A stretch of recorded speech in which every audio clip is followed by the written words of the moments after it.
That is your opinion, Secretary? Tanong naman ni De Lima kay Public Attorney's Office Chief Presida Acosta bakit nag-aabogado para sa drug lord ng bilibid ang PAO gayong dapat abogado sila ng mahihirap.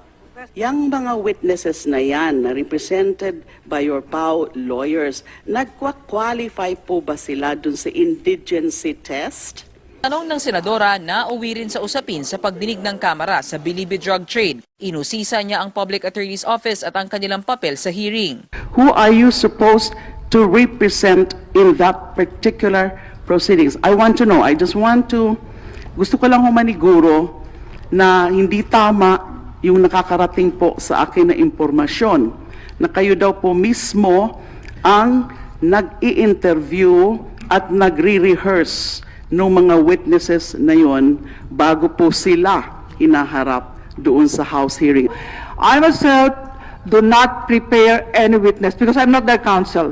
And PAO office is made by law, by Congress, so that any vacuum can be filled up whenever there's a need for a person, especially a witness testifying, does not have a counsel at that moment. So we are just filling up the vacuum whenever the witness wants to subscribe his affidavit. That's part of the law. Tanong pa ni Senator De Lima, bakit hindi unahin ng PAO ang mga mahihirap na kliyente? Preso po yung dalawa na yun eh. Kaya wala pong trabaho yun.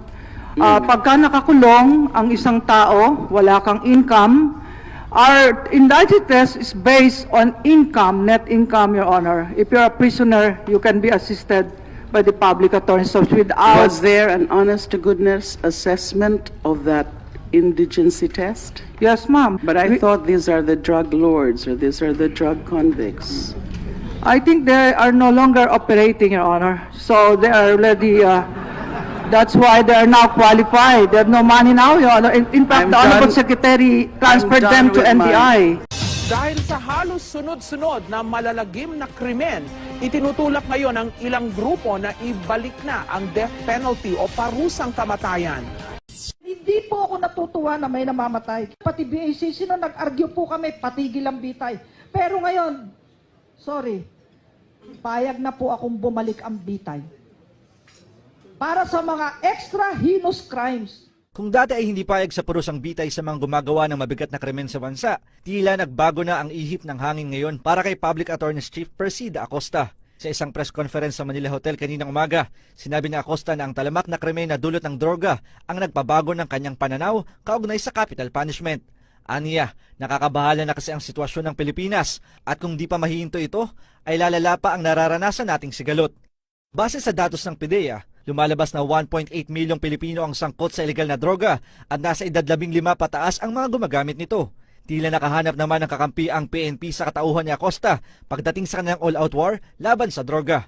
Ani Acosta, suportado niya ang kampanya ng pambansang pulisya at kaisa siya nito sa kanilang anti-drug campaign.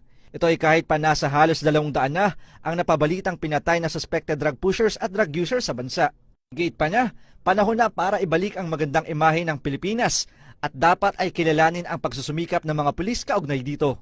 Bakit sinisisi niyo yung pulis, buong PNP? Bakit sisisihin niyo yung PNP na yung 200, puro PNP yan? Malamang yung iba dyan, yung mga scalawags, natatanggal, na awol, kasama sa sindikato. Pero si 85,000, my God, buhay, nandito sa plaza, nung isang linggo, sa Karingal, 700, nandun pa ako. Sabi ko, buhay, pinakain pa ng pulis.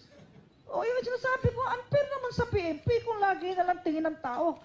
Panahon na para saluduhan natin ang mga pulis ngayon dahil sila ay talagang seryoso na magdeklara ng giyera laban sa droga. Bakit sinisisi niyo yung pulis, buong PNP? Bakit sisisihin niyo yung PNP na yung 200, puro PNP yan? Malamang yung iba dyan, yung mga scalawags, natatanggal, na awol, kasama sa sindikato. Pero si 85,000, my God, buhay, nandito sa plaza, nung isang linggo, sa Karingal, 700, nandun pa ako. Sabi ko, buhay, pinakain pa ng pulis. O yung sinasabi ko, unfair naman sa PNP kung lagi na lang tingin ng tao.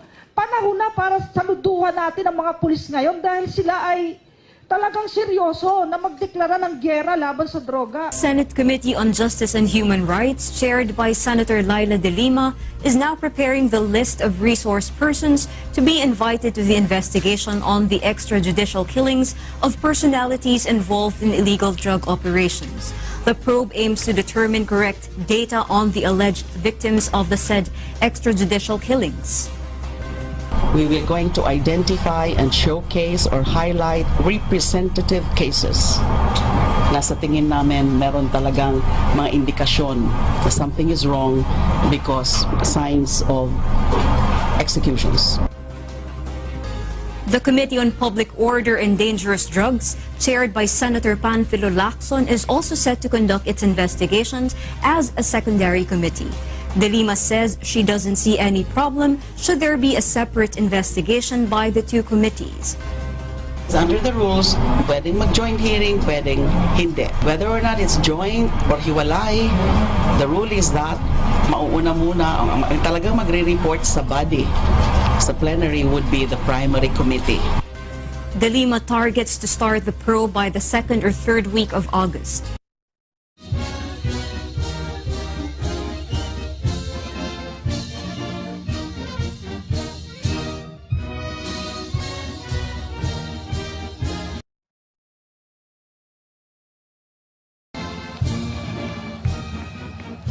I was surprised. You know, yung hindi ko akalain na he would do that. It's of course flattering. I think that's also a manifestation na wala talagang personalan. Sa opisyal na tala ng PNP, nasa 316 ang patay. 4,386 naman ang arestado, 141,310 naman ang sumuko.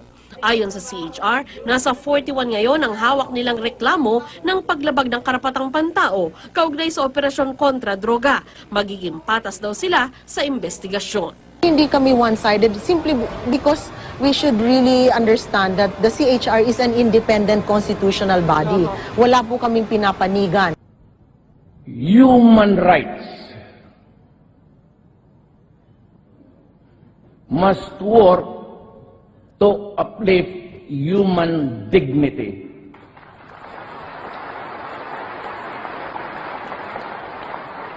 But human rights cannot be used as a shield or an excuse to destroy the country. Your country, I am my country. Ibalik na ang parusang bitay. Wala nang takot itong mga kriminal sa paggawa ng krimen. Kasi nakikita nila na madali nilang lusutan. Madali nilang takasan itong krimen. Pero sabi ko nga, walang kriminal, kahit na gaano ka walang hiya ito, na hindi siya matatakot kung merong Damocles sword na nakapatong sa ulo niya, na oras na gumawa siya ng krimen, ay merong parusang kamatayan ang nag-aantay sa kanya. Biro mo, laboratorio na ng shabu ang tinayo sa Pilipinas. Pagkatapos, life imprisonment lang siya.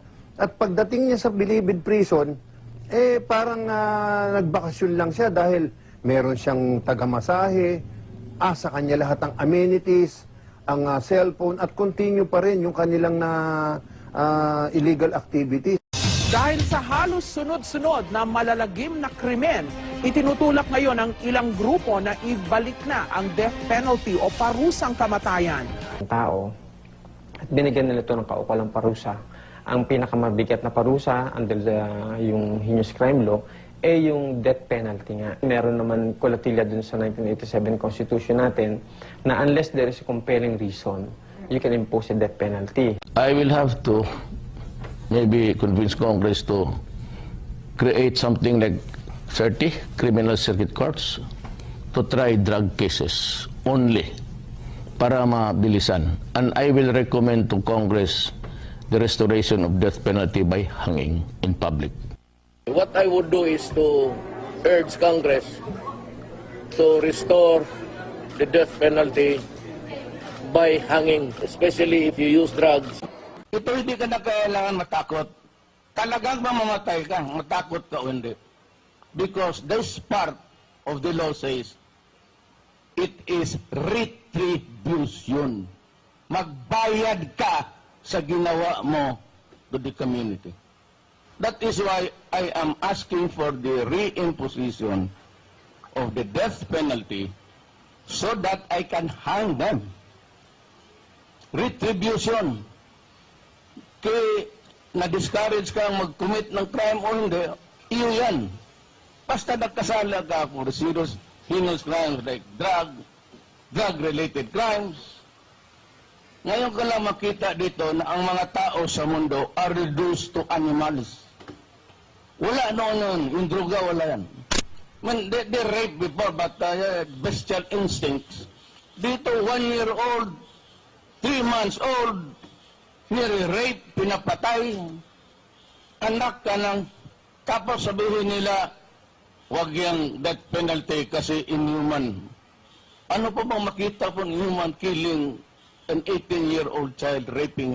Panahon na para saluduhan natin ang mga pulis ngayon dahil sila ay talagang seryoso na magdeklara ng giyera laban sa droga. Public Attorney's Office Chief Persida Rueda Acosta is hoping that the planned Senate inquiry on illegal drugs-related killings will be done fairly. The probe is being pushed by neophyte Senator Leila de Lima. This report.